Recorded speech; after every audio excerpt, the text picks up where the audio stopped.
Hello, আসসালামু আলাইকুম সবাইকে, শুভ সকাল। আজকে চলে আসলাম চুনারঘাট সরকারি কলেজে তারুণ্য মেলায়। আপনারা দেখছেন এখন আমি ভিডিও করতেছি। এই যে দেখেন তারুণ্য মেলা স্টলগুলো দেখেন, প্রত্যেকটা বিভাগ থেকে স্টল বসেছে এখানে। আপনারা দেখছেন আজকে ওয়েদারটা দেখেন, অনেক সুন্দর। এখন সকাল, স্টুডেন্ট এখনো আসেনি পুরোপুরি, আস্তে আস্তে আসতেছে। দেখুন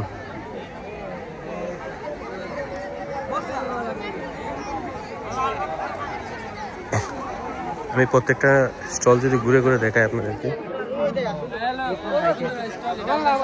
এটা তোমরা ঠিক আছে, তোমাদের স্টল।